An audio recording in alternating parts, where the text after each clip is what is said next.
Limit sine AX by sine BX X tends to 0. Okay, so సైన్కి సంబంధించిన standard limit మనం చూసినట్లయితే limit sine KX by X X tends to 0 ఇలా ఉన్నట్లయితే మనం కే అనే దాన్ని ఆన్సర్గా తీసుకుంటాం. సో ఈ రెండు సైన్ ఫంక్షన్స్ని కూడా ఆ విధంగా మనం మార్చుకోవాలి. మార్చాలంటే సైన్ కింద ఎక్స్ అనేది కావాలి కంపల్సరీగా.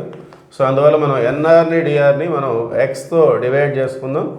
అట్ ద సేమ్ టైం రెండింటికి సపరేట్గా లిమిట్ రాసుకుందాం.